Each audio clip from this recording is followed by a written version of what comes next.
Mr. Meadows. Let's call meeting to order, please. Kim Brown? Yes. Mike Staub? Yes. Mike Oakley? Deborah Guerrero? Yes. Pat Hughes? Yes. Brad Santor? Yes. Yes. Mr. Meadows, release the pledge, please. Pledge allegiance to the flag of the United States of America and to the republic for which it stands, one nation, under God, indivisible, with liberty and justice for all. Okay.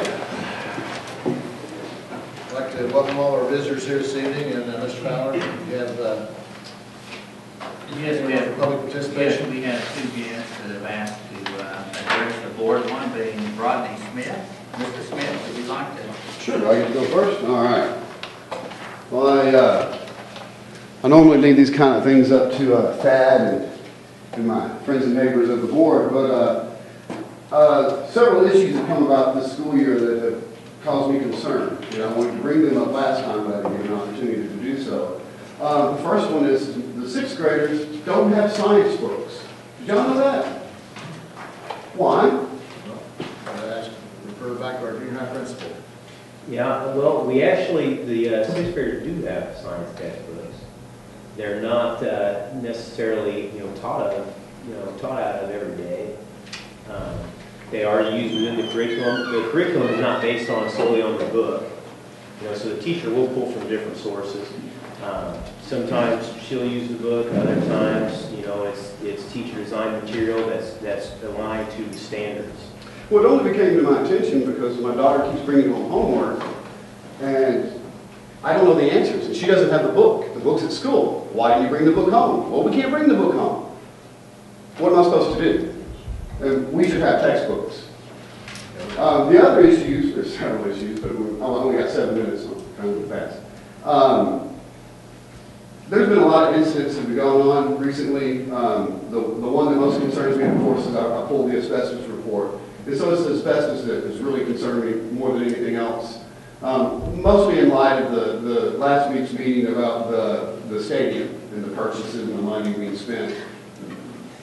What stadium? Oh, the stadium, I'm sorry, the bleachers. Okay, there's a She's huge like, "Whoa, difference stadium." there between a set of bleachers and a stadium, so let's get that. Okay. But I was really concerned about the asbestos report, and I was concerned that, especially after reading the asbestos report for Illiopolis School, and also in light of an incident where these things were exposed recently, and I have pictures of those. So I really want to know what you're going to do about it, and that's pretty much my question for y'all tonight. Well, our school architect is here, and we'd like to refer that question to him. Yeah, sure. Just for everyone here, the school board knows because you deal with this. All school districts in the state of Illinois are required to do an asbestos abatement inspection every 3 years, in which Sangamon Valley School District and the districts prior, the 2 districts prior, have always been up to snuff on that. And I've had a chance to review the reports. We've always helped the district make sure we do that on timely manner. We don't do the reports. Licensed people that are third set of eyes, that this is what they do. And I could not find anything that this report indicated that asbestos needed to be removed or students were in danger for any reason. So that's all I know. And Can I present some pictures to you? Sure. This is piping inside our school. Is that in the boiler room? No. I'll show you these pictures as we go down. You get to see where they are. They're big. That there's pipes, and you start noticing those paint, those colors, you can see where these things are. This is all exposed. This is all where our children go every single day. This is bad. Well, that's insulation you're showing me. Well, that's not, no, but that's not indicating that there's asbestos. That's just insulation. But it says right here that that's where it's at, in the pipe joints and in the pipes. Here, I'll get my version of the report. I've got it highlighted. In the mechanical rooms is where that is. There are no students that are supposed to be. Well, sir, you just saw the paint. There's purple paint where the school is. This was inside the school. I know, but that's insulation. Here's what I'll do for you. I'll look into that, but specifically the report indicates that the only areas that have asbestos that are needing to be addressed if we do anything in the mechanical rooms are these areas. Those are in classrooms or whatever, I don't know, there's no asbestos there. In every single page of that report, it says there's potential for damage. It says there's no damage, but there's potential for damage. Every single page of that report. Well, You can look through it. I didn't put together a report, but all I can tell you, sir, is almost every school district in the state of Illinois. I'm only buildings of concerned that about my age- children and mesothelioma, okay? That's what I'm concerned with. Mesothelioma. Here's what I can tell you. All I know is the district has followed all the regulations to make sure that asbestos, that you have a management plan and that you follow the rules, and the district has done that. If there's an issue when they do the inspection, they let the district know immediately.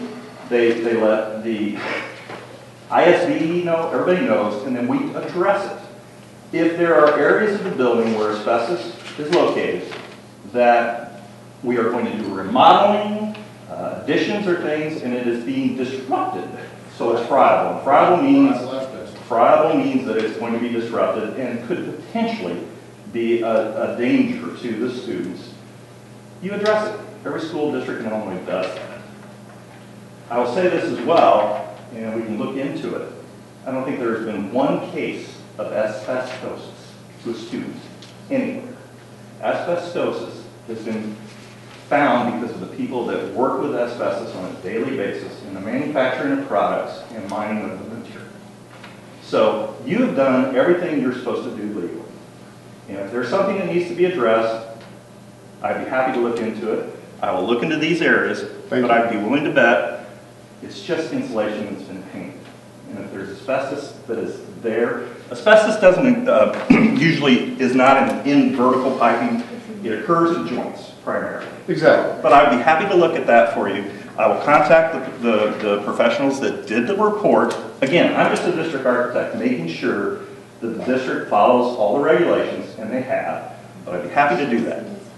Excellent, thank you. Give me the highlight area right there. And that's the only thing that bothers me, is why in a report like this, they would be assumed anything.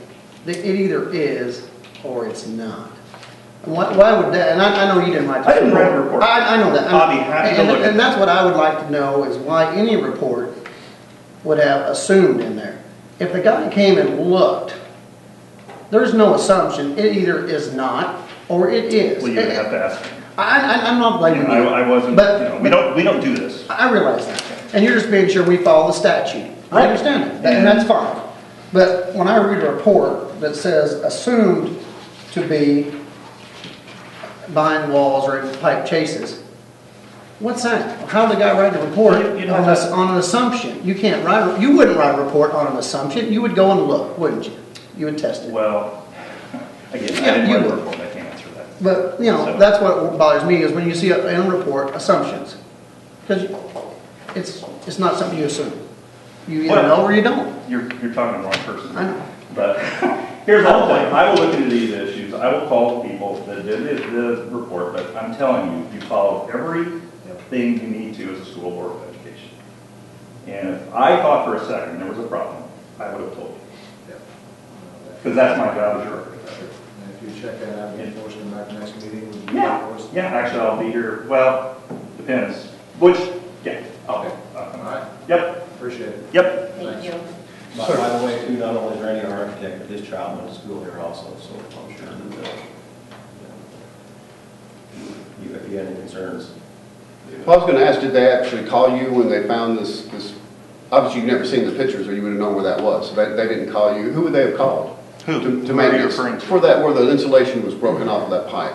Who are you referring to? Who would they call? The maintenance? Would it just be the janitor? Did it Are ever you do- referring to the company that did the asbestos report? Well, no, 'cause recently this incident, what I have the photos that I showed you is where there was asbestos in there. That's why it was a whole incident. That's why it became to my attention to begin with. Was there a test that showed there was asbestos in the air? This is what I was told and what I heard. So, There's no asbestos. Not in the air, nobody said that. It You was in the- just did. Well, no, I said that, I was under the understanding that the asbestos is in that pipe. The pipe was torn up. I read the report, it says it's in the pipe. I and in the will joint. definitely look into that, but if that, all I'm gonna say is, I will look into it. And certainly on behalf of the school board, do that. But I'd be willing to bet there's no asbestos there. Okay. It's just paint and insulation. Can you, as the architect, see that that does get repaired, where the pipes that I showed you, those If pictures? there's no asbestos there, it's painted insulation. It doesn't need anything repaired. I mean, it's just, that's it. That's probably what it is. But in the report, it says that it's in those joints and in those pipes, and that's what That was a was. vertical pipe. I'll look into it. Thank you, sir. All right. Thank you for my time. Thank you. Michael or Mr. Yeah, I just have a few questions. At the last month's meeting, our engineer said, I'm our an architect. architect, okay, you were the one that set the bids for our new bleachers, correct? Yes, that's correct. Okay. And you said we currently have roughly 500 seats, A little under that, 400 something, yeah. and you're gonna let a bid for how many seats? I wasn't going to let any. Oh, okay, I was but you were instructed to. I was instructed to look at 700 seats for a bleacher, home side bleachers, which we did. We put the documents together to do that. But we've since then been asked to change that, and we have. But the board directed you to do that, right? And you've changed it without board approval? Who directed you to change that? I did. Superintendent of schools. Is that big of a deal, really? Well, I mean, my we're question making is a this, is mountain my question was this, is, are we going up in enrollment? Why would we go to 700 seats to begin with? Well, here's the thing. We don't Here's the necessarily thing. Here's what we've done, is we looked at 700 seats, we put together the documents to do that. Mr. Fowler talked with some folks and whatever and said, look, here's what we probably should do, is give our Board of Education some options. And so what we did is we have a base bid for 700 seats on the home field, home side, which honestly, I do the bleacher inspections and I've told this board here, I said, they're all right, but at some point in time, they're going to need to be replaced. And those bleachers are probably 40 years old, maybe even 45. And they don't meet all the requirements and standards if you did new bleachers, which you didn't have to update them, but if you did, which you want to, then, you should. And Mr. Fowler said, well, look, let's do this. Let's give the Board of Education some options. The option first one would be, if we want to do 700, we can do 700, and that's the Board of Education's choice. But if not, let's look at 500 seats on the home side as a deduct. In other words, a base bid for 700, the deduct will be 500, and let's also look at if we would like to add a visitor side bleacher area of 200. And so that's what we did. We've given this school board the options to do that. And it was based on, I think, a good idea. I'm not saying that's a bad idea at all, but when we come to the meetings and they vote something, I sit on boards, and when we vote something, usually what we vote is what it is, and the options should, and I think that's a good idea, don't get me wrong, I do. But when the board votes on something, that's usually it. I mean, those options should have been given before they ever voted for the 700 seats to start with. School boards, administrations can change their minds at any point in time of what they And would like to do. you're correct, but the school board did not change their mind, they did not meet in that time. I take direction primarily from the superintendent of schools, Understand. who had talked to folks, and he said, Randy, let's give the board some options on this. And there is absolutely nothing There's nothing wrong wrong with with that. that. Nothing wrong with that. But, okay, now here's my other question. On your grant that you received from the State Board of Education, did that have to be used just for bleachers, or could you apply for other stuff to use it on maintenance? It could be any maintenance type of item. And they prioritize, they gave categories for what you'd apply for. Mm-hmm. And Yeah, that was pretty well a lock, wasn't it? Before you applied, in our meeting with Andy Menard, Senator Menard last night, he said every school district that could match that was going to get that grant. If there was money available, Yeah. that was the thought. Yeah, you can match the So it money. could have been used for other school maintenance possibly. up to Textbooks. $100,000. No, cannot be used for textbooks. Science, do that. But I just wanted to clarify that. Yeah, and this nonsense about the textbooks being bought, you can't buy textbooks with maintenance grant money, that's illegal. Right. So that's crazy talk. But I was glad to see it. I think Menard's got a good plan, don't you? Menard, well, I'm holding judgment. I'd like to see the details. And that's what if you heard me ask him last night, I don't want a snapshot of today.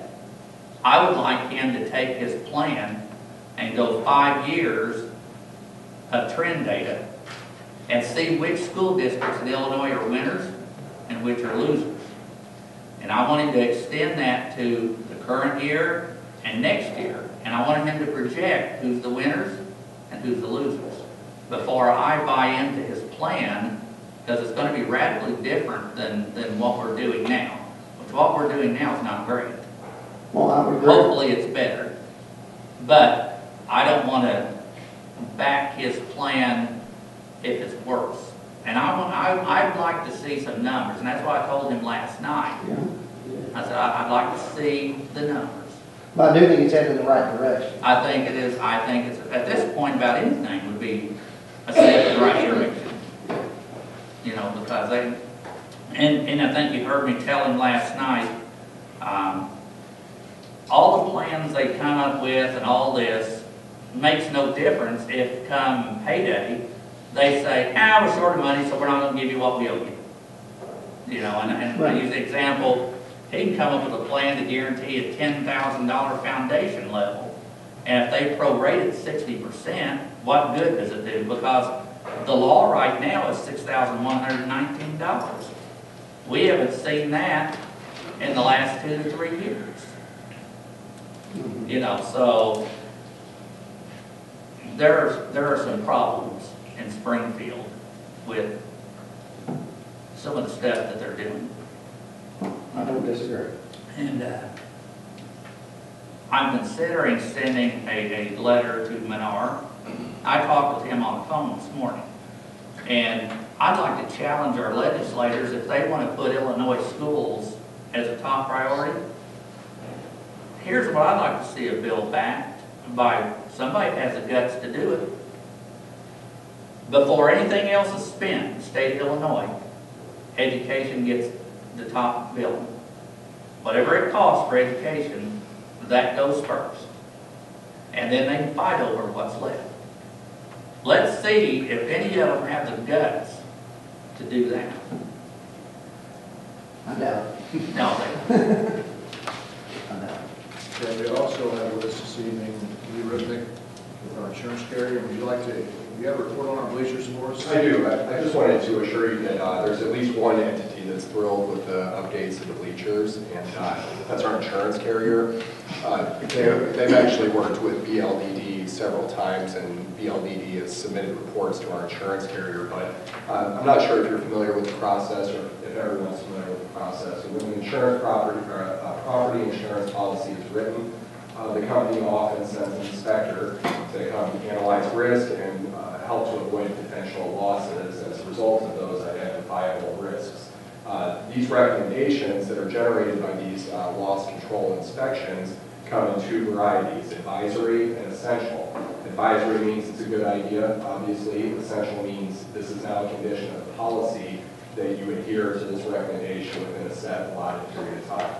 The only thing that can substitute for adherence to that recommendation is a plan to do so. If it's okay with you, I'd like to read specifically what the insurance carrier had to say about bleachers. And keep in mind, they don't get more premium if you don't do this. Their only incentive is to prevent the potential of loss. So their idea is, hey, let's keep someone from getting hurt. And if that's going to be a grandparent, parent, some constituent of the district who would be hurt, and I'm sure you can imagine accidents that occur on bleachers are not small accidents. They're typically significant injuries with significant costs and therefore affect the district financially when it comes to rating premium. But what was written by the inspector, again, a third-party inspector, said that bleacher railing in areas between the foot and seat boards need a design such that a 4-inch diameter sphere will not penetrate the openings. So that's about the size of a tennis ball that you can't get through there. So that's a child's leg, a child's arm, the cane on an older person's walker, whatever the case may be. And that's the openings behind the bleachers here. This exposure exists with the bleachers observed at the football field where there is a gap between the seat and footboard and the side and back guardrails have a gap too large. This exposure allows spectators to fall through the openings.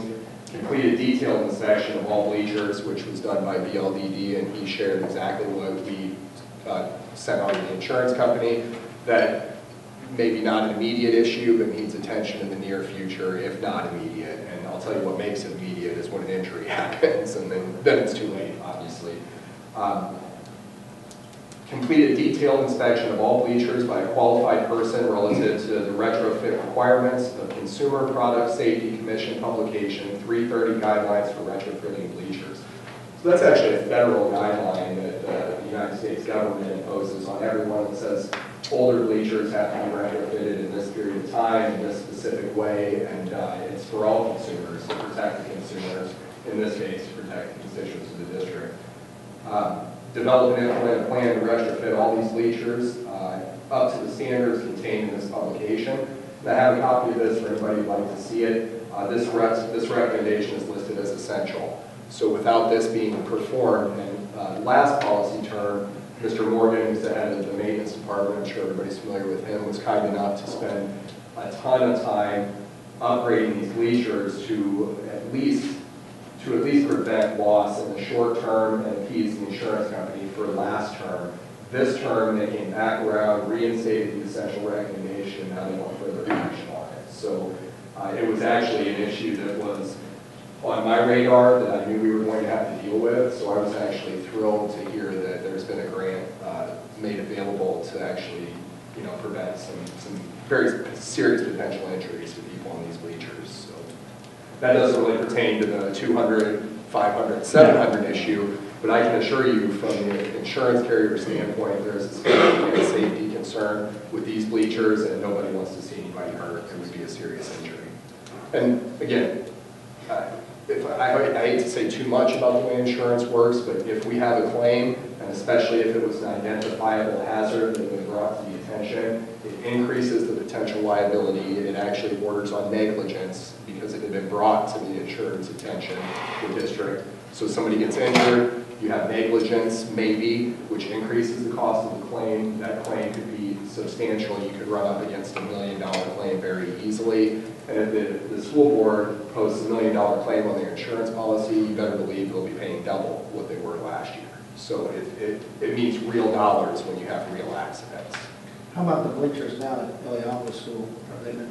Those were, all of the bleachers were inspected. The only bleachers that were specifically itemized in the report as an essential recommendation were the ones at the high school. And to be perfectly honest, that could be because of size and scale and use. Could be that those are the ones that are used most frequently. And they make judgment calls at times. I mean, if you have a 3-tier wood riser, they're probably not going to, throw up a bunch of red tape at you about those. But when you have multi-level, significant bleachers that hold hundreds of spectators at a time, it obviously becomes a much more significant issue.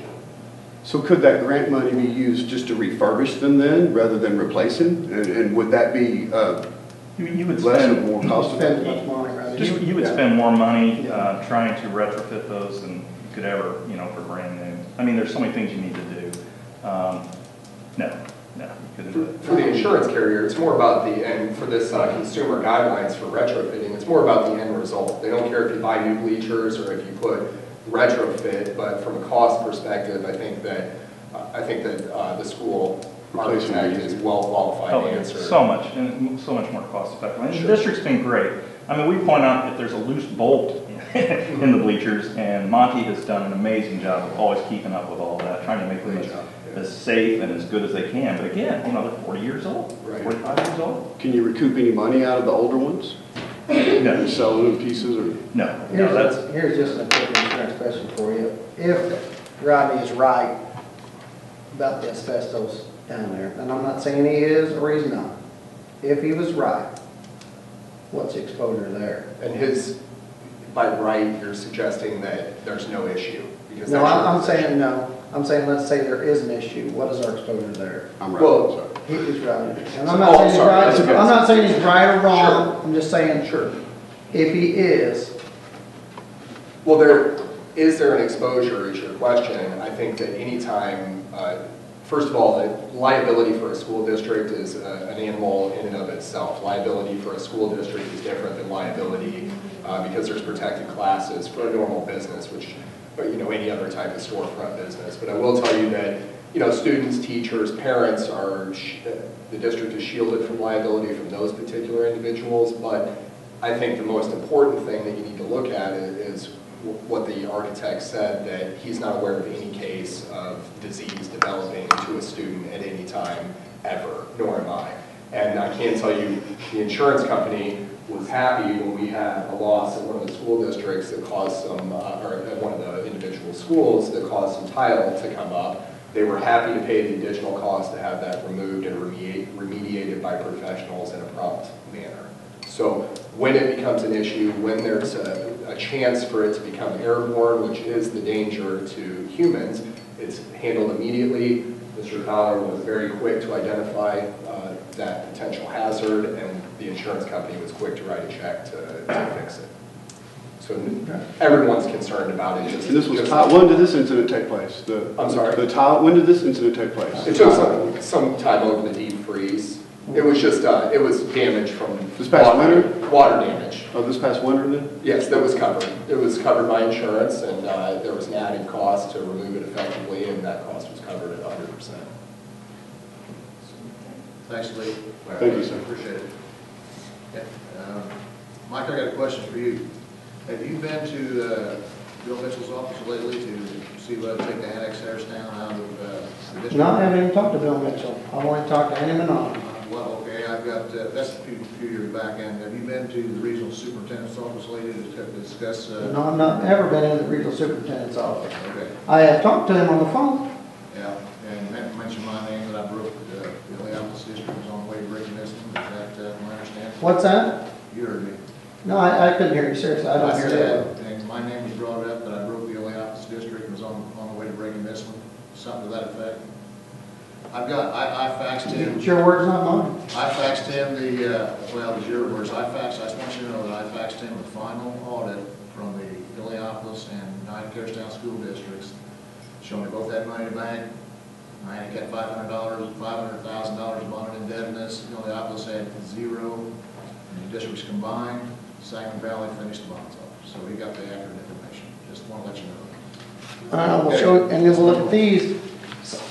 Mining and Harristown abated all their asbestos. Yeah, they did. And we could have spent $1 million, but we encapsulated it, which is what they told us we could do, and not spend all that money. The professionals told us that's how it could be done, and not spend all that money. And that's what an awful lot of districts around the state did. Instead of spending $1 million some odd dollars to do that. And really what this is about is you're trying to find a reason to close LA office. No, I don't. You're absolutely wrong there. Well, we're moving on. Consent agenda. Approval of, anybody have any questions or comments on the consent agenda?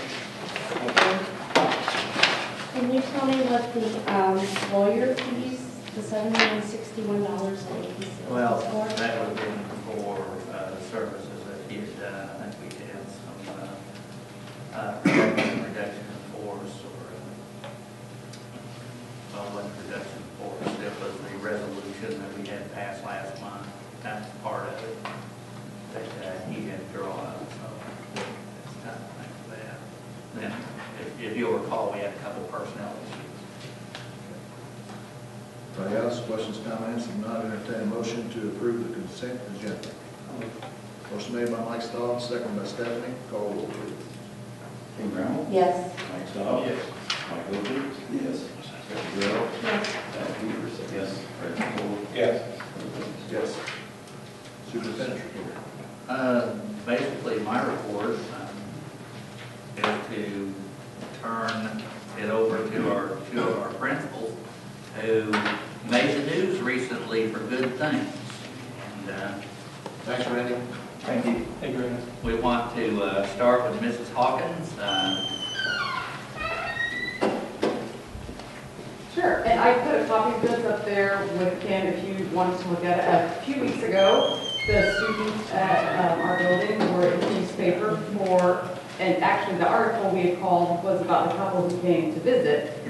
Each month we do a team building day. The last several years it's been around art education. Art's important. We've had some teachers who know a little bit about art step up. We had a community member who kind of helped plan some things to teach the kids some art history, some art concepts. And the artist we studied this last time was Dave Ringgold, who her medium is quilting. And so we called a couple in the community to come talk to the kids about quilts. And when they came, they shared with us they make 6,000 quilts a year, just one couple, a retired couple, to give to children in children's homes, who've been in fires, things like that. And so they brought material to let the kids design their own quilt. So each student got to put together a 9 square, which is what's here in the middle. And they have since made children's quilts out of these. And these are just a couple, if you want to come to our family archive, we'll have them all on display. That then our students get to be a part of donating these to the children's home. So I think these will go to the Linus Project in particular. But we had called because it was so neat to hear this couple share with our students how important it is to give back to the community. They both said this is a skill they have, and they have enough quilts, they have more than they need, so why not give back to people who might not have everything they need? And I thought it was great not only to learn an art that is being forgotten, but to also let the kids know that they're giving something back to somebody who needs it. So the article's up there, and I have another copy if you would like to take a look at that. Cool. Thank you. That's awesome. Good job. And we made the paper too. So that was exciting. So it's neat that we've done some different things. We made the paper for our Wi-Fi 2.0 program, which I talked about a couple of board meetings ago. And also WCIA came out, if you saw that on TV, and did a really nice spread highlighting what we've done to help fight health issues in Macon County. I'm excited. We're nearing the end of the program. We've had some community members. If you remember the community challenge, I've gotten any forms from you guys, but they have turned in some of those forms to get that 1 month free membership. We had a lady that has no children in the district, but she dropped it off, so I was excited to see that community outreach was met. So bring those in if you have some of those. Also, I'm really excited because the YMCA, investigating a little further, they actually, if we participate in Wi-Fi 2.0 program, they will offer free swimming lessons for a week to a grade that we choose. So what I'm doing every year, if we keep this going, I selected first grade to be the grade where every year, and we'll pick a week in May, and we're going this year, May 12th through 16th. We take them to the Y once a day, and they bring in lifeguards to actually teach them how to swim. So they get 40 minutes of swim instruction and then 5 minutes of play time. Their goal, their mission is to have the kids swimming by the end of the week. Mount Zion participates, I think Parsons Elementary, and they have had very good success with the kids learning to swim by the end of the week. So such an important skill with outdoor pools and the drowning statistics as high as they are for young children.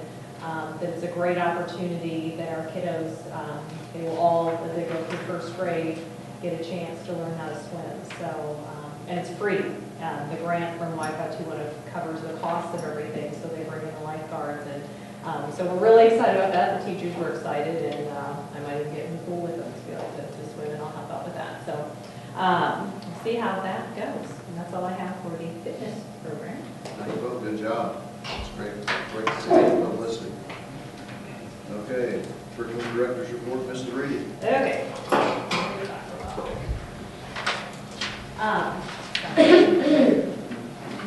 My back here, Lynn, first.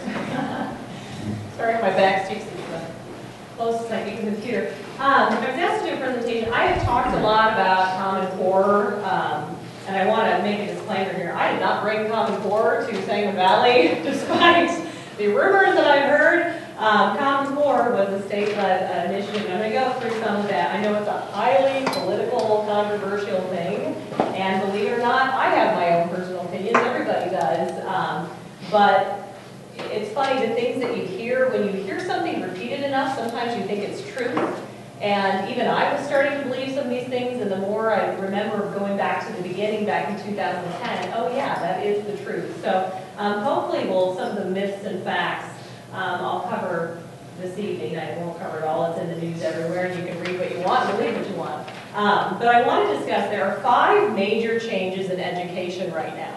And if you knew what went on behind the scenes in the schools and the classrooms and how hard our teachers and our principals and our superintendent are working, there's a lot of, there's always change in education, but there is a lot. I have never in my 15 years in education and just been shocked the amount of change we're dealing with. So 5 major changes.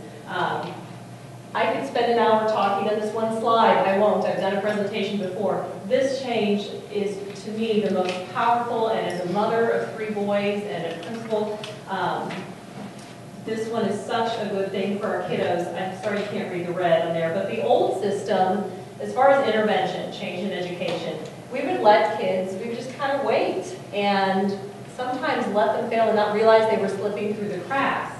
And it was the old wait to fail system. And once they start failing, then we would intervene and try to solve problems or refer to special ed. The new system, it's called RTI. If you hear RTI, if your kids come home and say, I had RTI this afternoon. RTI is response to intervention. What I love about response to intervention is we are now using data to drive instruction and identify kids. We school-wide provide a universal screener or assessment where in math and in English, we assess the students 4 times a year. We take that data, we compile the data, we look at the median and mode of the data, and we identify students that are 2 times discrepant their peers. And if we start seeing there's a discrepancy, that they're not learning where the other kids are, if they're not up on that level, we know as early as pre-K and kindergarten that we can start providing interventions that they need to help close that gap so they're on level with their peers. If we catch it early, often we can get them back on track and get what they need. It's customized individual education. Once we identify those students, we provide the interventions. Mr. Fowler's been very supportive. We have had teachers from other school districts come into our schools and watch our RTI processes. We really are ahead of the game. We've had people sit in our meetings for multiple school districts to see how we do it because we do it well. And again, that's the support of him because things that we've asked for that do cost money, he has said yes to, and we have what we need to provide the interventions for our kids. Once we've identified, you see a little triangle? The green is your Tier 1 instruction, and with Tier 1, that's the instruction that all kids get, but one size does not fit all. What we've learned in education, you can't do what I call, what the sisters who wrote the book called Daily 5, the spray and pray method.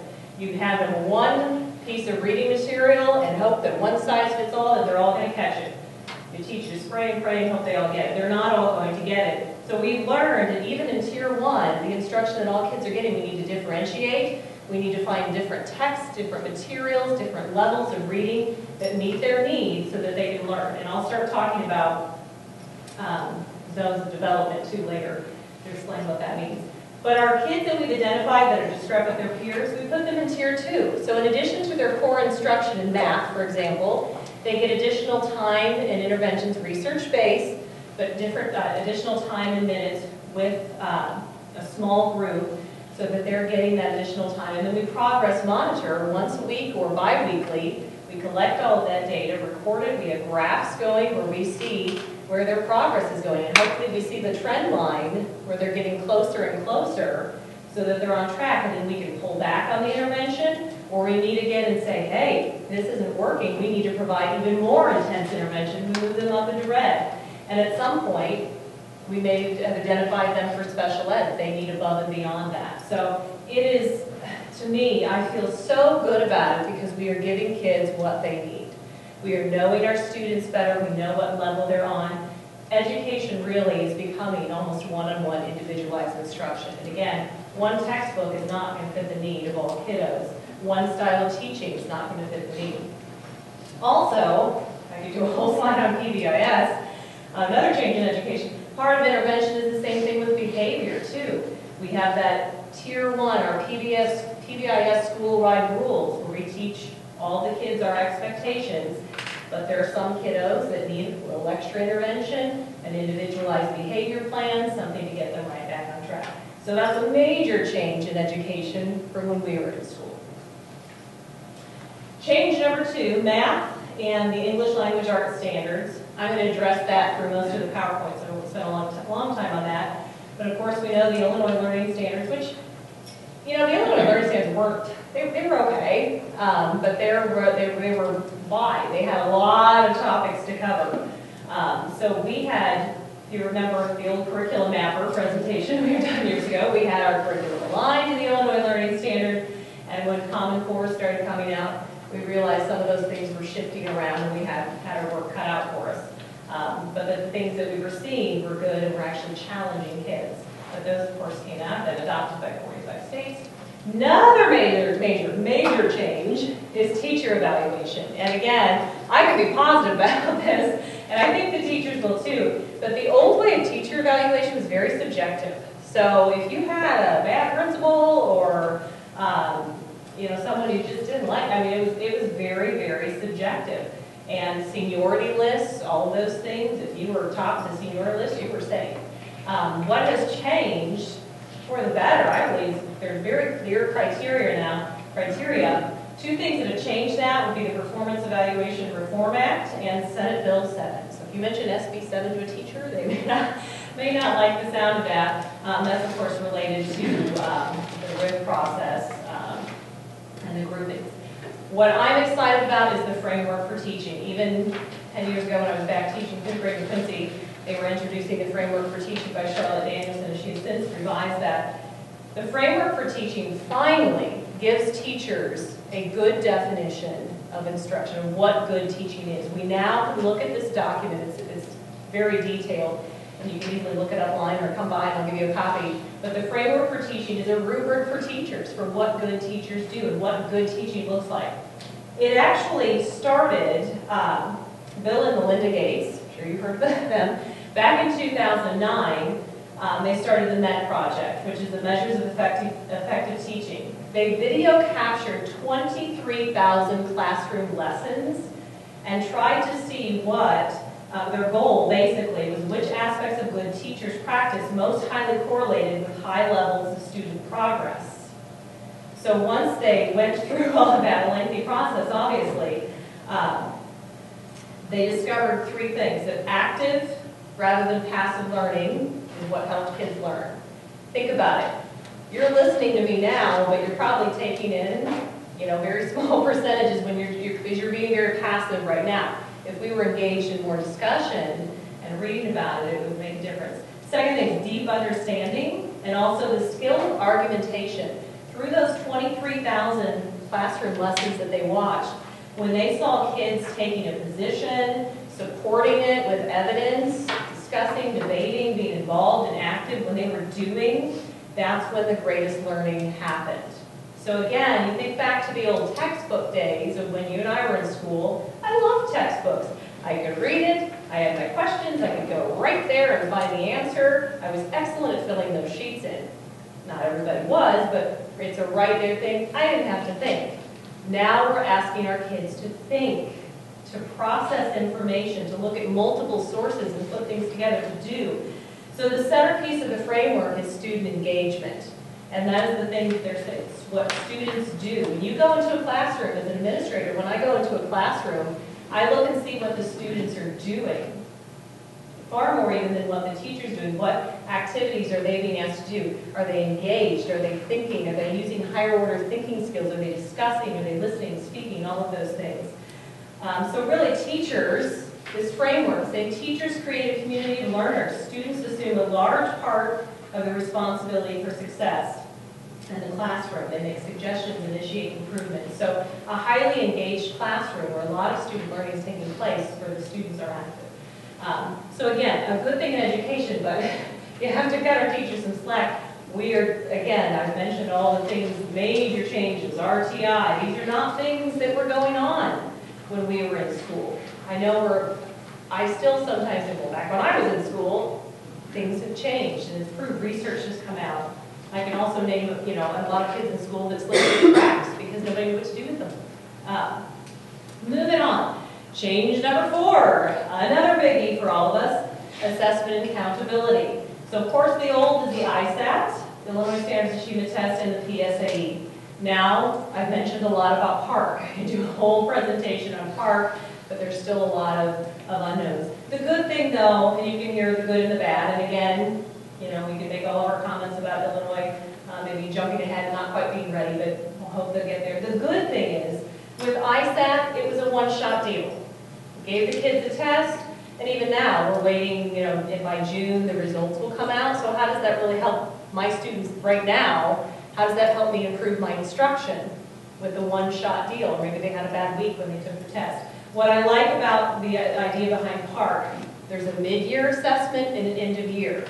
So as a teacher, I can look at the mid-year assessment, get that immediate feedback, and say, okay, this child is not meeting standards. I can help, and I need to provide more interventions in Tier 2 and help that child learn. Or I need to adjust my total instruction for these kiddos because the data is showing me I can make changes.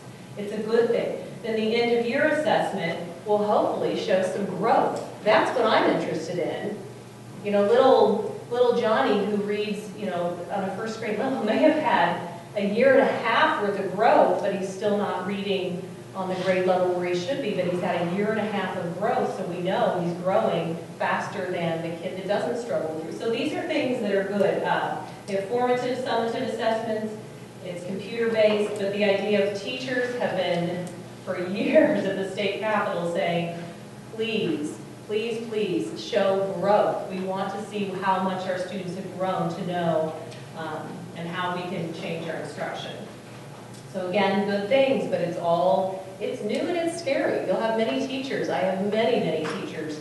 I would say probably all of them that say we feel like first-year teachers, and we're working really hard, and we're doing the best for our students. We want to do the best. They want to do the right thing. We all want to do the right thing. It's a lot of change, and so I think our district's in pretty good shape as far as that. And then, of course, now, on top of all the other changes, we have new science standards that were recently adopted in February. So now we have the next generation science standards. And again, these standards shift things around. We right now don't have textbooks yet that are aligned to all of these new standards. Again, talk about the cart before the horse with Common Core. I have been to multiple presentations and conferences and talked to people at ISB who say, be very careful, don't buy, do not purchase a brand new curriculum that has the stamp Common Core on it.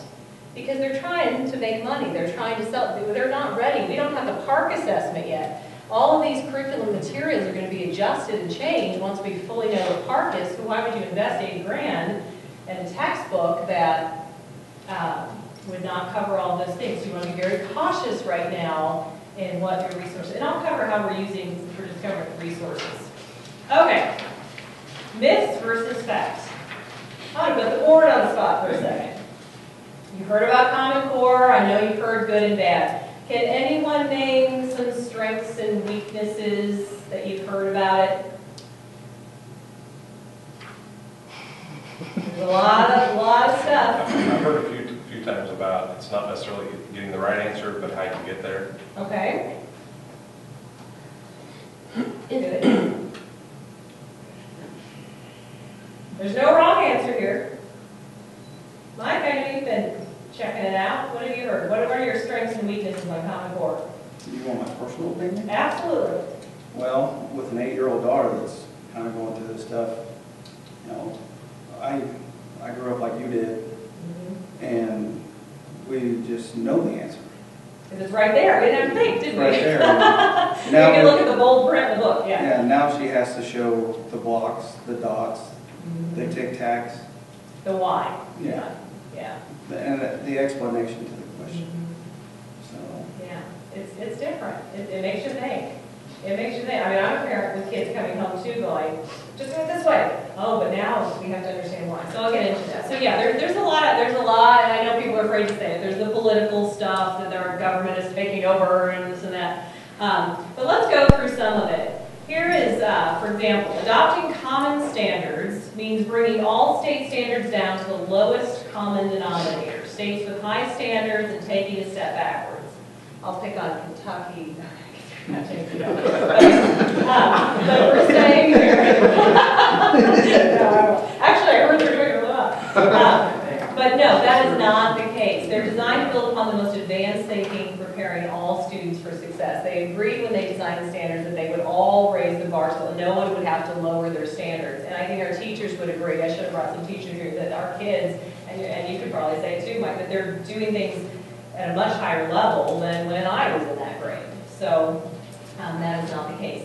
Another one, sorry. Myth, the Common Core standards are not internationally benchmarked. The fact. Standards from top performing countries play a significant role in the development of math and our ELA standards. College and career ready standards provide an appendix, which you can look up, that does list the evidence that was consulted, including international standards. And there's some other rumors out here. Here's another one. The standards only include skills and do not address the importance of content knowledge. And I've heard this one a lot. The fact on that, they do recognize that both content and skills are important. They're just not as specific. They're leaving a lot of the content freedoms up to local school boards, teachers, principals to decide that. So they're still requiring critical content.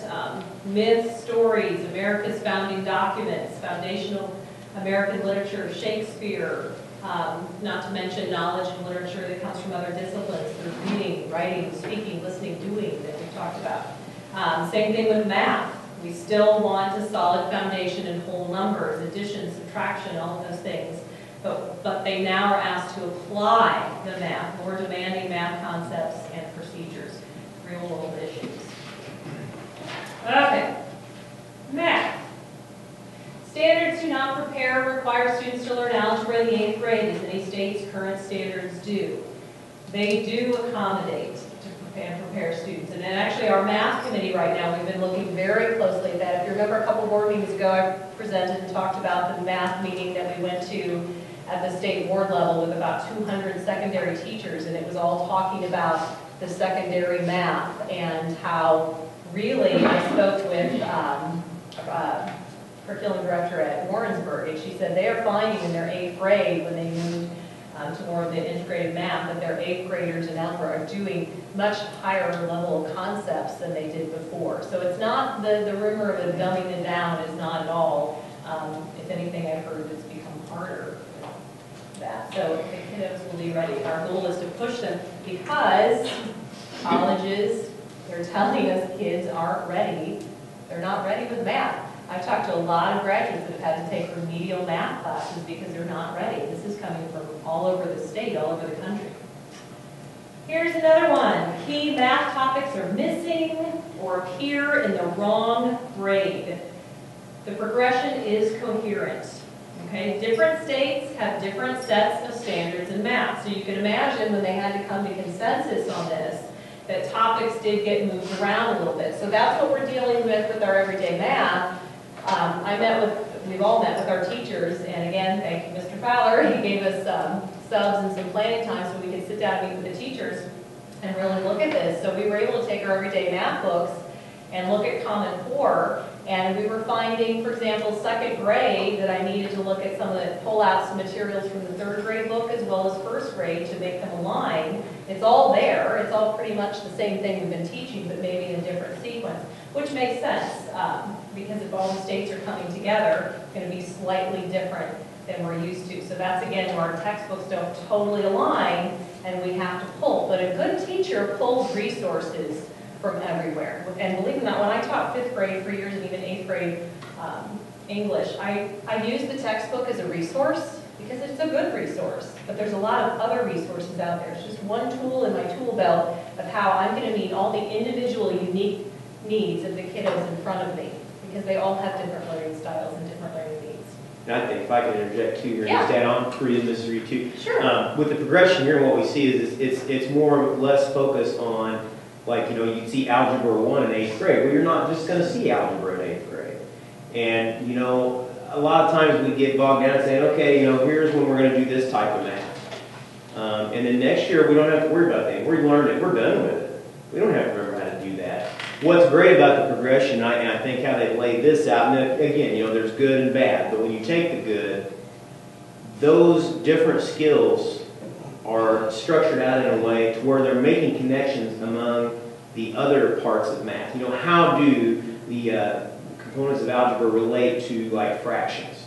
How do those fractions work? How do you run those back to ratios, proportions with decimals? And then how are you going to incorporate that, within these algebra problems using like variables like 2x plus 0.15 and things like that. So it's kind of intermingling all that stuff together too, so that it continues to build on each other, and those concepts are strengthened even more, and so that it's not just kind of thrown away what you get out of that specific class. So I think that's a good point with how I was talking about the progression in there with the myth versus fact. And I think that's what's happening with comic. We're getting kids to really understand. We're have fewer concepts, but we're going deeper in. Even think back to when we had spelling words. I would memorize the list, or vocabulary. I would memorize it on the bus, ace in the morning, ace the test, and then if you asked me a week later what that word meant, I had no idea because I didn't use it, I didn't apply it. It didn't mean I could memorize it, regurgitate it, get the A, and move on. English, language arts, literacy. Anybody else study on the bus? I gave it away. It's good at memorizing. The ELA standards are just vague descriptions of skills and do not include a reading list or any other reference to content. This has been even a big discussion among the staff because they want to know exactly what they are supposed to be doing. The standards do include sample texts that demonstrate the level of text complexity appropriate for the grade level and compatible with the learning demands set out in the standards. However, the exemplars of high-quality text at each grade level provide a rich set of possibilities, and that's the key word. There's a lot of flexibility.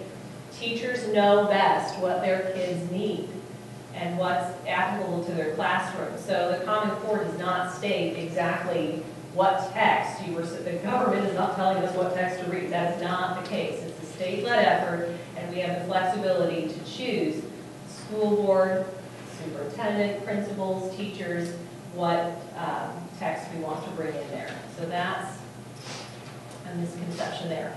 The next one, English teachers will be asked to teach science and social studies reading materials. And I'm telling you, some of these are myths the teachers thought too, because in the ELA standards, they do reference science and social studies, because you have to read a lot of content. I mean, I think about how many kids have struggled trying to read a social studies textbook because it's very hard to understand or not on their grade level.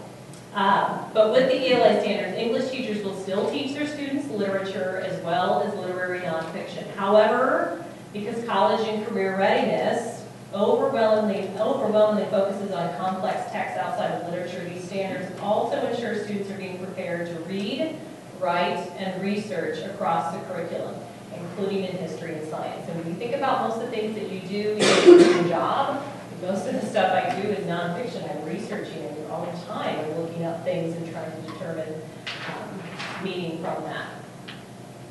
Sorry. Good job multitasking. Okay, the standards do not have enough emphasis on fiction and literature. What is so funny is when I remember having a discussion with faculty years ago when we had the Illinois Learning Standards, and we said the opposite about the nonfiction. We don't have enough nonfiction in here. And you look at the reading textbooks, most of them are packed with literature, and we would have to pull additional resources for nonfiction to expose the kids to nonfiction, because nonfiction is pretty complicated to read. There are multiple text structures in nonfiction that you have to teach the kids.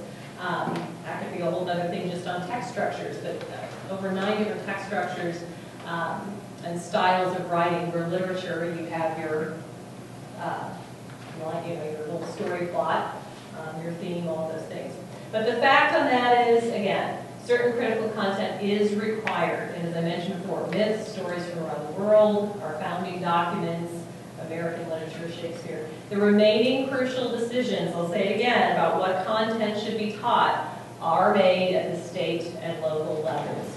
If anything, the teachers have felt like they've had more freedom than ever before to customize education for what the kids need, which is an advantage to kiddos. Process. Now we're getting to the heated stuff, if you can bear with me. I'll try to speed it up. This is the scandal stuff. No teachers were involved in writing the standards. The drafting process relied on teachers and standard experts from across the country. This has been going on since, I mean, if you remember 2010, it's interesting. A lot of this was happening before the politics got involved and no one really said anything, and then it just seems like it's just exploded. But again, many state experts came together to create the most thoughtful and transparent process of standard setting. What is so unique about the Common Core that I love is that, you know, if we have a kid move in from another state, we're all on the same page. It just makes sense. We have kids that move all the time, in and out. And it's nice to know that when a third grader's learning in Kentucky, they're learning in Illinois. The standards are not based on research or evidence. Okay, this one's very wordy, but basically it is. If you look at it, the ELA standards, they're built on the firm foundation of the National Assessment of Education Progress, those frameworks, and also, if you've heard of TIMS, the Trends in International Mathematics and Science Study. And other studies of high-performing countries that found the traditional U.S. math curriculum needed to become substantially more coherent and focused. Like I said before, the Illinois Learning Standards before, we covered so many topics and never got into depth. And this finally, it's focused our math, it's coherent, and again, it's addressing the problem that we had before with the learning standard, the Illinois Learning Standards, that everything was a mile wide and an inch deep. Now we're going much, much deeper. Implementation. This is where I guess I should have said it. The standards tell teachers what to teach. Teachers know best about what works in the classroom. That is why these standards establish what students need to learn, but do not dictate how teachers should teach. Instead, schools and teachers will decide how best to help students reach the standards. And it's been amazing because we have just had very rich discussions on how kids learn. When you take the Charlotte Danielson rubric that I was talking about, that okay, we know studies are telling us that if kids are doing and they're active and they're engaged, they're learning, you take that, and now we understand with our RTI what levels, instructional levels students are on, and that there's a certain zone where they learn in. It's quite powerful. Teachers will be left to implement the standards without any support or guidance. Okay, if you talk to one on the street, they might say that, but we have worked very hard to support them this year and send them to workshops and different things and lots of discussions. And again, thank you, Mr. Fowler. He's been very supportive with what we've needed with that. And also with materials. We're ordering guided reading sets for our reading for next year. I'll talk about that in a little bit, but you know, it does cost a little money, but we're getting what our kids need in their hands.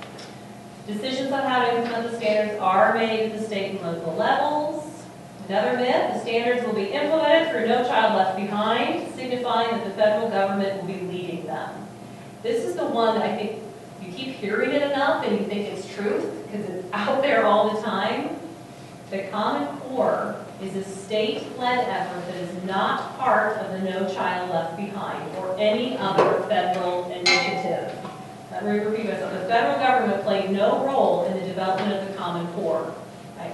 State adoption of the standards is in no way mandatory. States began the work to create clear, consistent standards, and this is the one that even I forgot when I started believing the rumors. It started before the American Recovery and Reinvestment Act. Let me repeat myself. The Common Core standards started before the American Recovery and Reinvestment Act, which provided funding for the Race to Top grant program. This is where it all gets blended together and people don't listen carefully.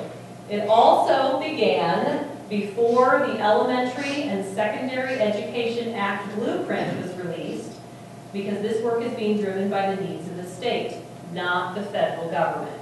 And I admit, I caught myself saying, oh, the federal government, it's not. When you look back to the timeline of this, the Common Core has gotten a bad rap because of timing, but all this was done before some of those political things.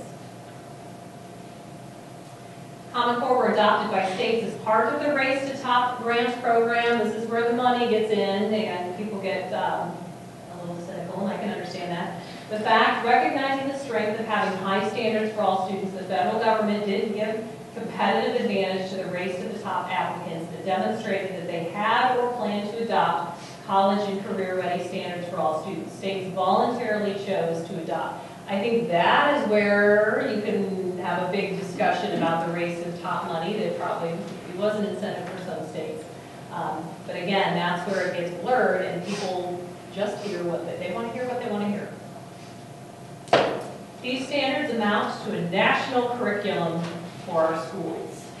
I just have to, I had cited, when I student taught, I actually student taught in England, in Eastbourne, England, and they had a national curriculum, which is kind of interesting. And I remember at the time thinking, well, that makes sense as far as everybody, wherever you move, you learn the same thing.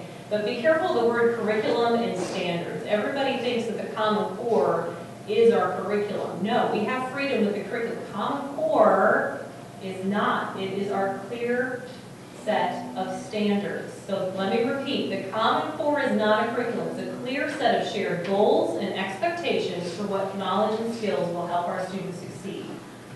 Local teachers, principals, superintendents, and others will help decide how the standards are to be met.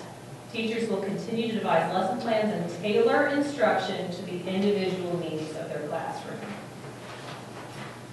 Next one. Federal government will take over ownership of the initiative. The federal government will not govern, I cannot repeat this stuff enough, the Common Core. The Common Core was and will remain a state-led effort. The NGA Center, which is the National Governors Association, and the CCSSO, what they are is the Council of Chief State School Officers. They're committed to developing a long-term governance structure with leadership from governors, chief state school officers, and other state policy makers to ensure the quality. We're getting towards the end. The Common Core will result, whoops, oh sorry, I'm behind schedule.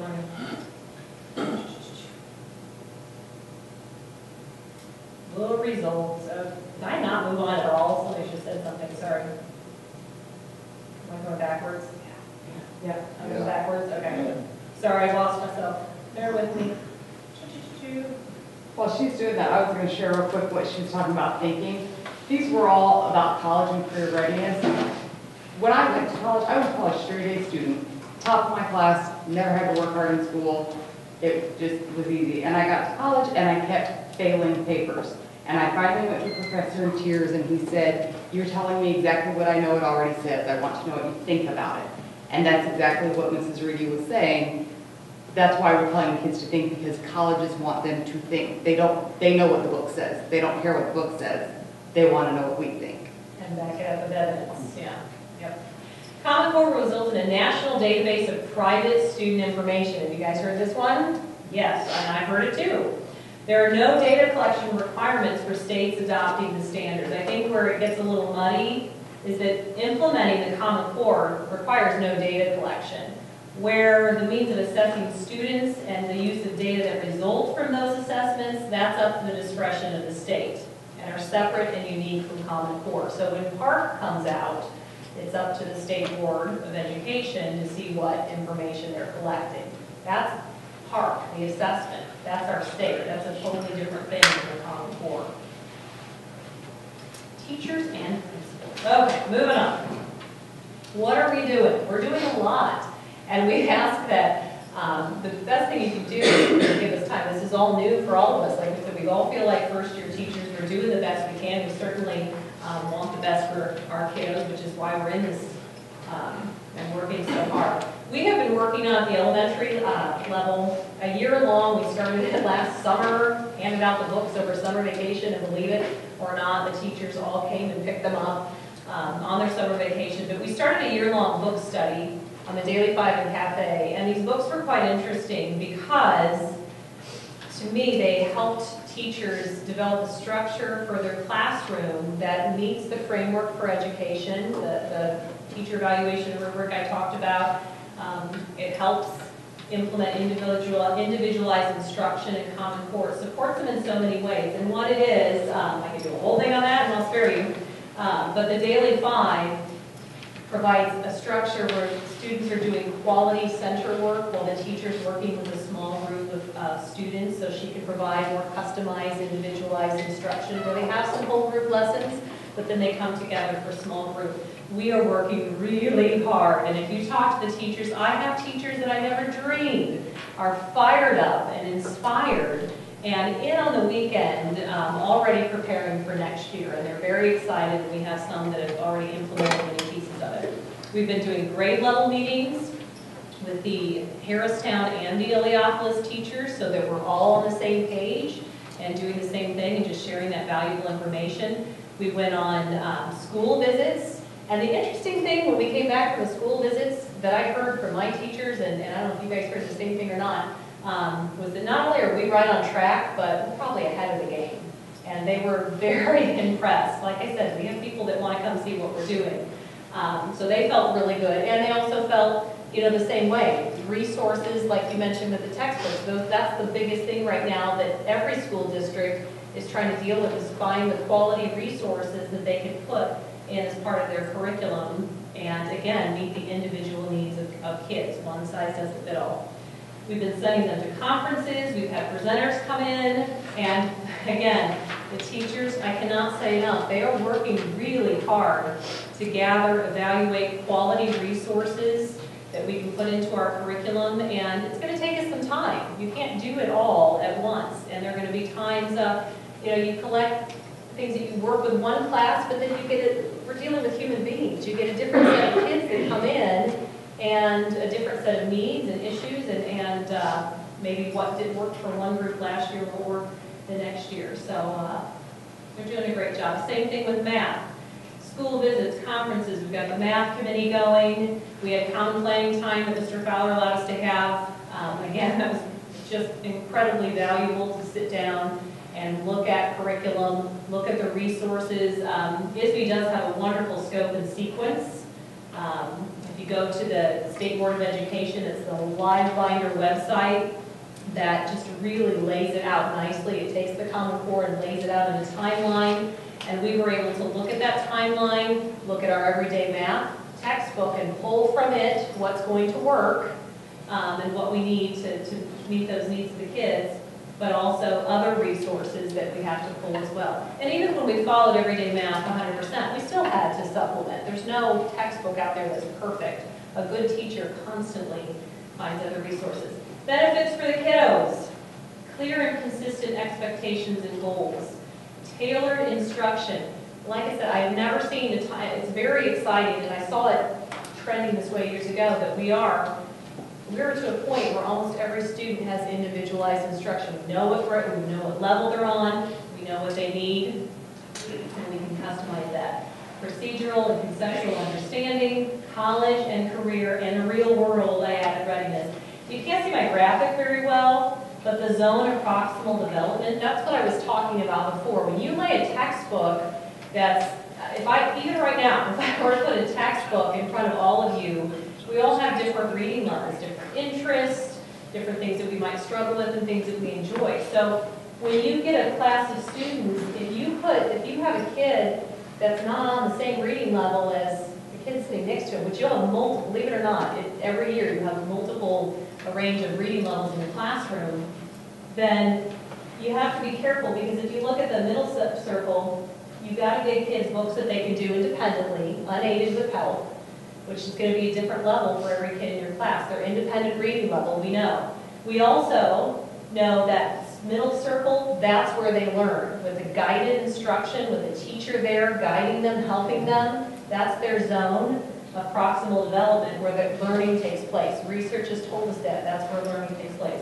The outside circle is that frustration level where they can't learn. And so again, you give them a textbook that's not on their instructional level, it's not meeting their Lexile score, their reading score, they can't do it. So, for example, I can hand it to you, and if it's beyond your reading level, I'm wasting your time. You spend that whole time looking at something that's, even with adult instruction, is not going to help you learn. Does that make sense? Maybe. And that's why when I talked about the Daily 5, we're trying to teachers are teaching in small groups rather than always whole class, so they can say, okay, you know, we know the Lexile scores of these kids, their zone of proximal development, what the learner can do with guidance is in this zone, so I'm going to bring them together and work with them and not get to their frustration level with some time. Parent support, what can you guys do to help us? Because we are doing a lot and we want your help, we need your help, we have to work together. We're all in this together because we want what's best for our kids. Those are the 12 shifts in the Common Core. So again, when the backpack comes home, this little chart just shows what to look for in the backpack that might be different. More nonfiction. I know I'm taking way too much time, so I'm going to just briefly go through this, but look for more nonfiction coming home. Again, things that you can do, just read, make nonfiction books available at home as well as the fiction. Your first grader might come home and read a book called The Tree is a Plant. They're learning about science through that nonfiction book in addition to other multiple sources. Challenging text very closely. This one is really important because close reading is a very popular word right now, and basically that's the difference with the Common Core. Like Debbie said, we're no longer just reading and writing a summary of the text. We're really looking at key ideas of the text, details, craft, author crafted structure, knowledge, ideas, author's purpose, looking at two pieces of text and tying that together and coming to a conclusion and supporting that with evidence. That's higher order thinking. That's way different than when we were in school.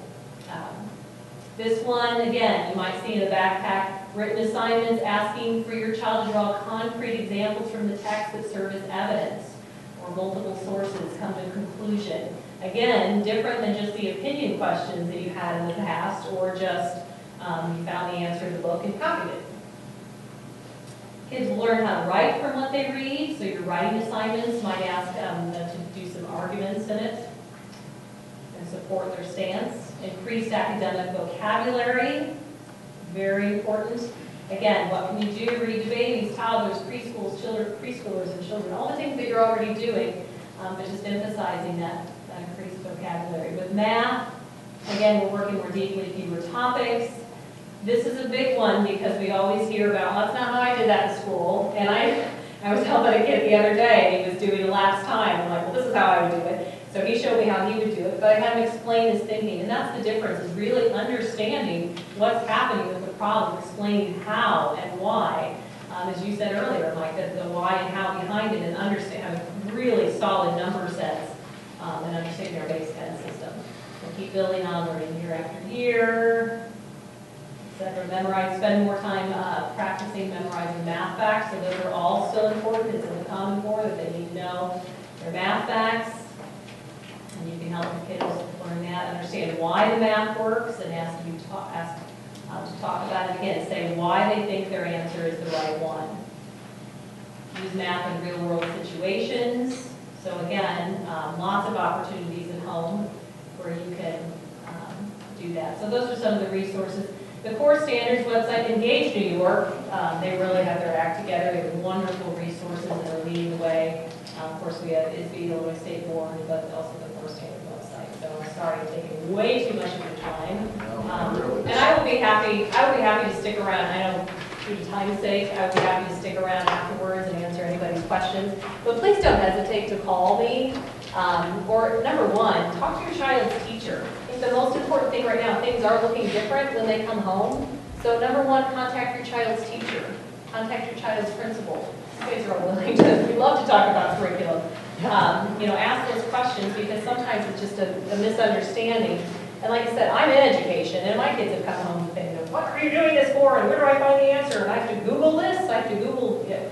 But that's part of it. So just call and ask. Communication is important. Like I said, it's all new for us, and it's a lot. It's a lot, and we're doing our best, but we need to work together, and the best thing you can do, again, is just call when you have questions and help pronounce some of the rumors. So I will be around, and don't hesitate to call me at Harristown Elementary as well, or email me at jreedy@sangamvalley.org. Thank you very much. That's a great presentation. Don't apologize for taking a lot of time. Certainly. And I do have handouts for anybody that wants one. That's what we're here for. That's what we're So it's nice to talk about curriculum, isn't it? Yes, it is. I like that, actually. Read it. big thank you to the administration and faculty for the great job that we're doing, so thank you. Okay, any other business? I was very. New business, bleacher, table it out. We need to table that, and also ask you, if possible, we would have available the first week of May to consider the bids, and I'm going to ask you to set a special board meeting for May 7th. Okay. We could do that. You guys can do that. All right. We need a motion to table the bleacher project. So moved. Motion made by Kim, is there a second? Second by Stephanie. Follow, please. Kim Brown? Yes. Mike Stowe? Yes. Mike Oakley? Yes. Stephanie Guerrero? Yes. Thad Peters, yes. Brad Cole? Yes. Larry Lee? Yes. Consider membership in IESA for 2013-2014. I think last month we did membership in IHSA and asked you tonight to approve membership in the Illinois Elementary School Association. Okay, standard annual Yeah. motion. Yeah. Need a motion to approve membership with the IESA for 2014-2015. Motion made by Stephanie, is there a second? Second by Kim. Call roll, please. Kim Brown? Yes. Mike Stowe? Yes. Mike Oakley? Yes. Stephanie Guerrero? Yes. Thad Peters, yes. Brad Cole? Yes. Larry Lee? Yes. Another annual motion. Yes, an annual thing is to enter into the agreement with Macon Hyatt Regional Office of Education for use of their safe school. For students that are expelled, that we need to provide some alternative services. I'd ask you to approve that agreement. Okay, we need a motion to approve the agreement with Macon Hyatt Regional Office of Education to provide alternative school. Motion made by Brad, second by Mike Stowe. Call roll, please. Kim Brown? Yes. Mike Stowe? Yes. Mike Oakley? Yes. Stephanie Guerrero? Yes. Thad Peters, yes. Brad Cole? Yes. Yes. Consider facility improvement projects. I gave you a list of some things that we're trying to get done over the summer with some facility improvement. We're recommending that we go ahead and paint that Harristown Elementary School cafeteria and also the exterior north side of Harristown, along with the Illiopolis Elementary cafeteria. We also want to do some general painting, maybe in some classrooms, maybe some hallways, and then there's also some floor tile in middle school that we would like to replace. We'd like to remove and replace. Total of $85,750 when you count the maintenance, our part of the maintenance grant. It's just kind of, it's money I think well worth spending, kind of give a little facelift to some of these areas. Anyone have any questions or comments on that? That excludes the bleachers at this time, right? We're going to amend that to exclude bleachers. Well, that would be our part of the grant. That's our $50,000. If we decide not to do anything with bleachers, we'll take that off. Okay, then, I'm going to entertain a motion to approve the facility improvement projects list. Yes. Motion made by Kim. Second by Thad. Call roll, please. Kim Brown? Yes. Mike Stowe? Yes. Mike Oakley? I abstain. Stephanie Guerrero? Yes. Thad Peters, yes. Brad Cole? Yes. Larry Williams? Yes. Okay, award painting projects. And I gave you the list of the quotes for various companies that did submit quotes to us. If you look first at the Harristown Elementary School cafeteria project, David Campbell Painting Company came in the low. He gave us the lowest quote of $3,300. I'd ask that we grant him the job. Anyone have any questions or comments on that? Not, entertain a motion to award the Harristown Elementary School cafeteria painting project to David Campbell Painting Company. Second. Motion made by Mike Stoll, second by Brad. Call roll, please. Kim Brown? Yes. Mike Stowe? Yes. Mike Oakley? I abstain. Stephanie Guerrero? Yes. Thad Peters, yes. Brad Cole? Yes. Larry Williams? Yes. Okay. Then you look, Project B, I've spoken with the principals, and we would like to just forget Project B, that Heliopolis Old Stage area. We're looking at some alternatives to that. If you look at Project C, that is the outer north side at Harristown Elementary. We would like to get that done over the summer if possible. Again, David Campbell Painting Company came in with a low quote of $3,190. I'd ask that we award the Project C, the exterior north side of Harristown, to David Campbell. Okay, any questions or comments on that? Not, we need a motion to award the Harristown Elementary exterior north side painting project to David Campbell Painting Company. Is there, I'm just wondering if he's low bid on everything, is there if he's going to get awarded the bid, are there any savings in, going to him and saying, hey, you're getting all three projects, you're low bid, is there any kind of cost savings? I don't think so. Because he is giving us, the best price he can possibly give us. I think we're okay with that. When you look at the others. Good question. Okay, we got a motion by Thad, is there a second? Second by Brad Santola. Call roll, please. Kim Brown? Yes. Mike Stowe? Yes. Mike Oakley? I understand. Stephanie Guerrero? Yes. Pat Peters? Yes. Brad Santola? Yes. Yes.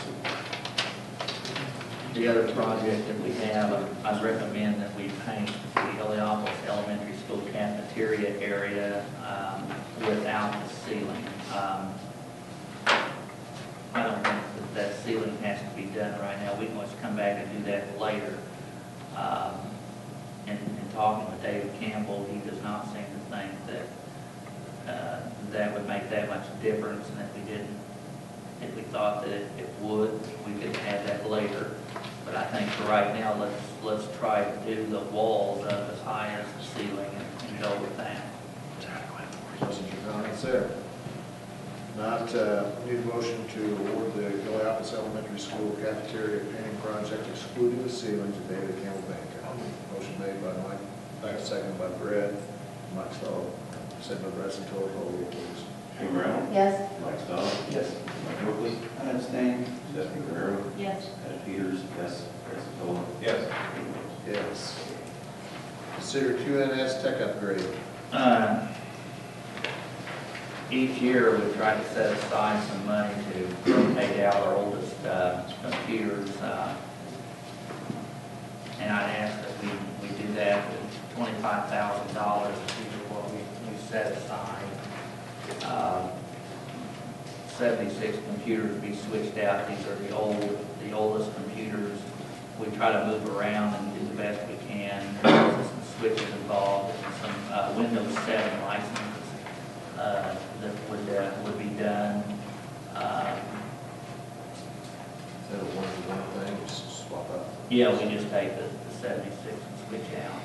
Like I said, that's about what we do, so I'd recommend, if you don't do that, what happens is your hardware gets so old that you're gonna have a great big expenditure at one time. It's just kind of biting off a little at a time. It's been kind of a good way over the last 2 or 3 years of us trying to keep things more current without biting the big expense. With the damage down at Heliopolis Lab, did that pretty much do everything you knew That- with your insurance? That helped with that person, so that was kind of a mixed blessing. I So have then to the miss other how one- it goes, that installation has begun. Okay. The 25 or 76 computers, that'll be split between the high school and the, Yes, he's identified, and I don't know which one these are, they're identified in color. The serial numbers are the ones that are the oldest. Okay. So it's just wherever they're oldest, and Okay. then we try to update as much as we can. Any other questions or comments? Last year about this time, didn't you have a neighbor or somebody turn us a letter from Kinsler? it's Salisbury, but they were under contract with QNS, I think, for the next year or two. We So are they under could- contract, and part of the contract requires all hardware, software licenses, and services be done through QNS. Anybody else?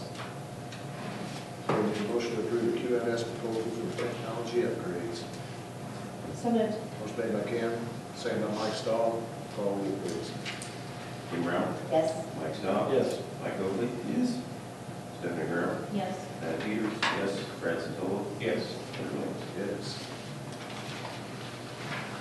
revised spectator conduct policy. Before we go to that, Leonard, I've got a couple things here I'd like to pass over to Ernie, and it's a couple things that we've talked about. It's a couple examples of possibilities for future improvement, building improvements, energy saving stuff.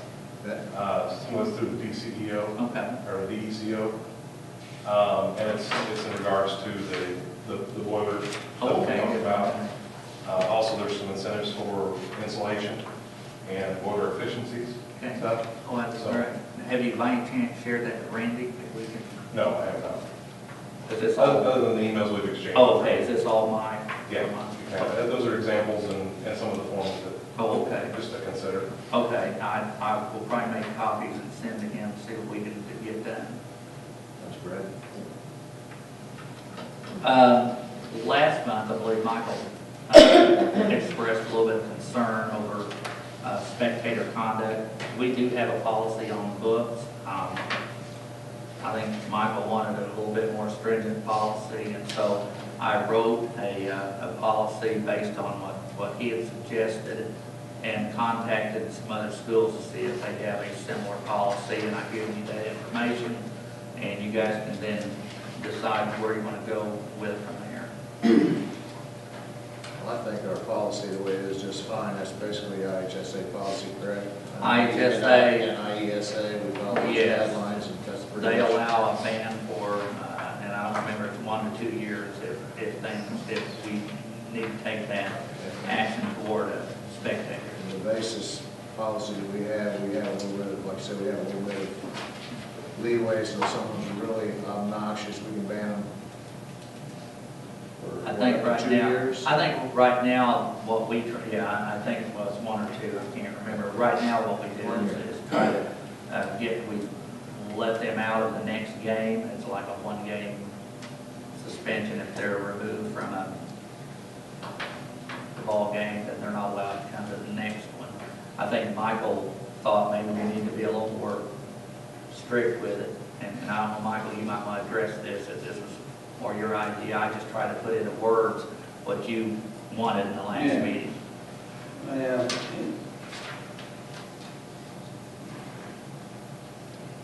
Looks okay.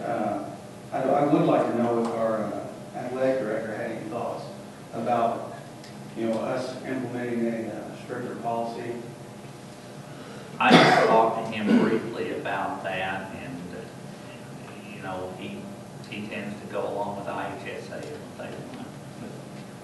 I mean, we can do whatever the board wants to do on that. Again, you've got to, you can't do more than the law allows. Like you can't pass a policy that says, well, if you're kicked out of the Sangamon Valley activity, you're done for 5 years.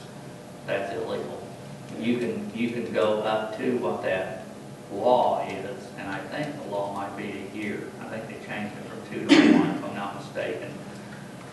But you can do anything up to that, as long as you follow a due process provision and that kind of thing. Yes, that does have a due process. In other words, they would not be banned for 3, 6, or 12 months without benefit of a hearing before the board. Didn't you say that there was an incident at a volleyball game or a girls' basketball game where the ref or somebody asked one of the parents to leave, and it was not the parent that had said it, she had been sitting next to No, her? I said that. I had the same instance at a volleyball game about 2 years ago. One of our parents was asked to leave, and it was actually the lady sitting next to her, and she said, "That's fine, I'll go." I wasn't me, but I agree with her, and just got up and left, and it was kind of. So, I mean, it's kind of, There's nothing wrong with policy with that. I would be upset if I got asked to leave, do it, and then I'm out for 3, 6, My 12 concern months. with 3 months is that that's potentially, I mean, yes, I understand that we all need to be the best and most supportive fans that we can be, but this is potentially your child's, if it's your first offense, it could be an error, it's your child's entire season, whether it be basketball, softball, baseball, whatever. I just, if we were to go to 2 games or something on your first offense, maybe, but I'm happy with the way it is too. I think 3 months is just too much. I would agree with that. The first one is a shorter time frame. I'd be happy, I think we definitely need something a little more than what we have now, and just going with the bare minimum of what we're expected from my HSA. I would be willing to, I'd be happy with 3 games for first offense, and then, go more for a second or a third. And one of the things you're going to run into when you get into that situation, it's going to be an administrative nightmare for our principals, like Mr. Meadows.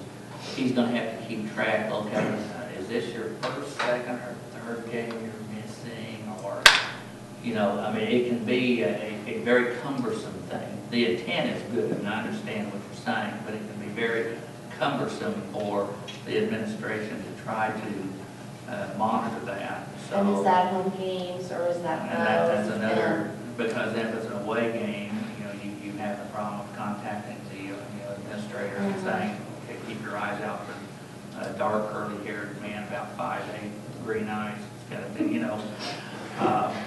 they're going to say, yeah, we will. 3 games of a football season is a third of the season, or 3 baseball games, if you could do that a week. Well, that's another thing that you have to take into consideration. And we prorate that in our handbook with the student events. We look at percentages of games instead of specifically a game or 3 games. And wasn't there just 4 home games in football last year? So if you just did it, Well, I think we're kind of missing the whole point of it is I don't want to see our boys go to another regional game and end up in a situation where they're competing against the referee as well. Now, I don't know if we can fix it. I don't know if that's fixable. It's not fixable. It just is what it is. I mean, and some people get out of hand sometimes, and that's how it is. And we've got a policy in place to take care of that. And I mean, there's no sense trying to overrate this. And I think the IHSA, their policy is more of the chronic or extreme cases. And I think that's, you have the fan that comes in every game, it seems like there's an issue that the referee's kicking them out. That's why the IHSA says, well, take care of the problem for the year and just do it for a year. It doesn't really, it's not geared toward the fan that loses their temper at a game. It's something that you hardly ever, if ever, seen. They lose their temper and they get shown the door, on a one-time deal. But this, the IHSA, the year ban is more for your really chronic troublemaker. And that's why I wanted. Yeah, I wanted to tier it, that way you understand. Yeah. I hate to interrupt the board, but I've got to stand up and say this.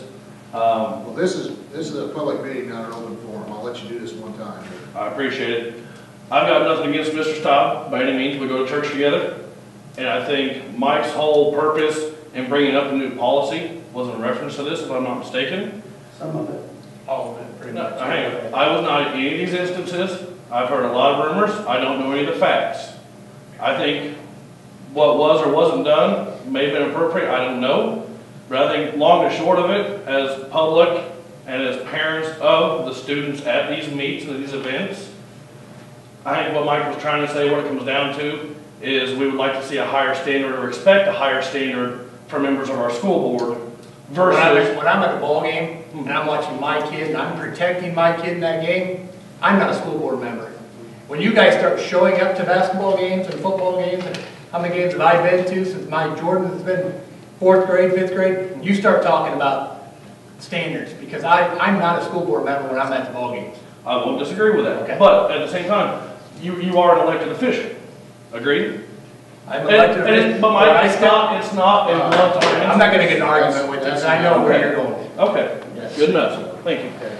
But I'll just, we're looking at this list of, basically all of our area schools that, they're all good schools. Lawrenceburg, Monticello, Argenta, DeLand, Mount Zion, Maroa, DeMint, Gorda, Cerro Gordo. None of those have an additional policy.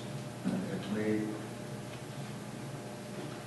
part of the problem that I see today for administrators is in the old days, and I'm an old guy, so sometimes I refer to the old days.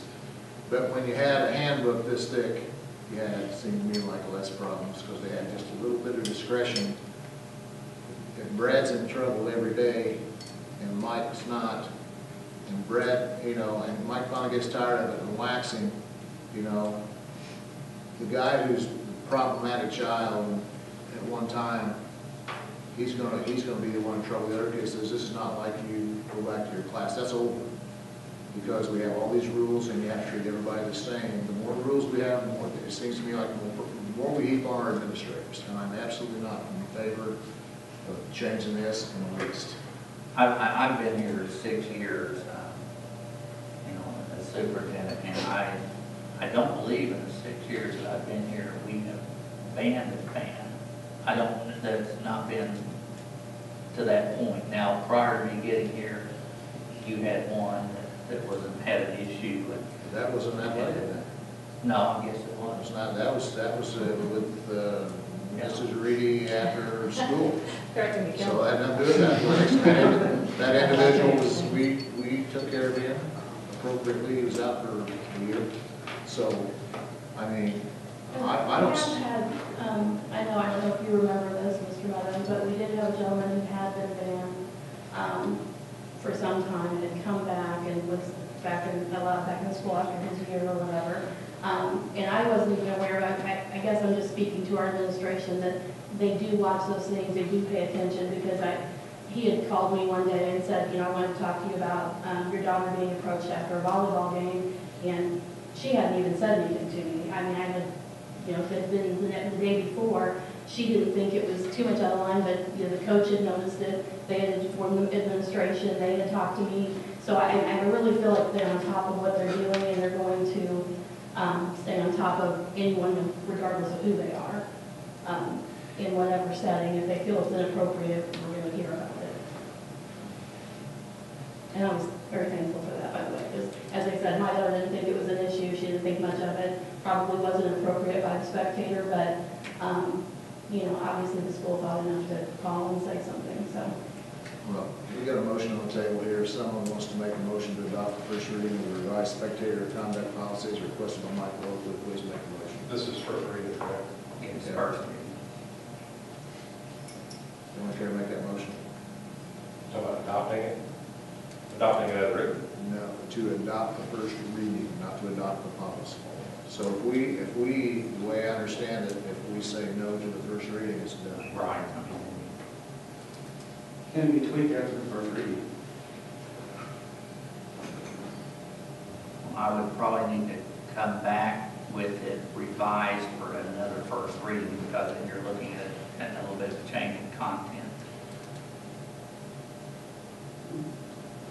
Anybody be willing to pass one with a little different policy, but more expectation? Maybe 2 games, 3 games, besides the bare minimum? I think keeping it subjective and leaving ourselves some leeway to be able to, we've got a board here. If there's a situation that needs to be addressed, I think we're capable of addressing it.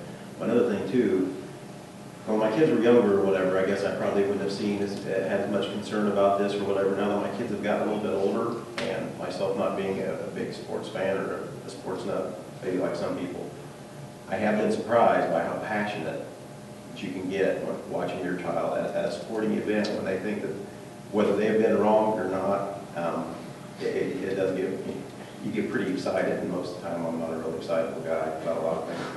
But you can get pretty excited. So, I mean, I think this is one area or whatever where we could go, and, you know, I'm a big fan of let's not police ourselves too much. You know, we've got some leeway here. We can make some changes if we need to or whatever. This board can decide what to do or whatever, and I think we've got some, you know, a good enough group of people here that when that point in time comes up, it probably won't be fun, but we can take care of business when we need to. And usually what we can do is, you know, we will send a letter to the person and say, you know, hey, you were ejected from the game Friday night. We want good conduct out of our folks, and if it, you know, continues to be a problem, reminder that you can be banned for up to 1 year. And usually that takes care of the problem. Yeah, usually, I mean, it's, I don't want to drag this thing out, but are we still on probation as a district? no, I don't think we are now, no. For the water bottle? Yeah, We were talking about the Williamsville? yeah, I think it was just 1 year. I think that was. Yeah, that was 2 years ago. Be 2 years this past month. I mean, I don't disagree with the letter that there probably is no fix to it, but I would sure like to send a message to the referees that, hey, you know, we're being proactive with it and we're willing to stand up and I don't know how you do that. I mean, What I do, I introduce myself to the officials at the game and say, if you have any problems, I'll be right here. And I think, as far as home games go, I think maybe one person that I've had asked, I've taken people out of the stands and said, you're one more word away from being removed, and that's pretty official. So you decide how you want to act for the remainder of the game, but they're giving you a chance to go back in and watch the game. Because ultimately, those officials are IHSA or IDSA, and so we have to do what they say, because they are the governing body. they turn in evaluations. So, is someone going to make a motion on this? To adopt the first reading of this, or are we just going to move on? Just move on. I don't think it's gonna pass anything. Okay, anything else here before we go to closed session? We need to go into closed session for other personnel activity. Motion here, closed session for the reasons stated on the agenda.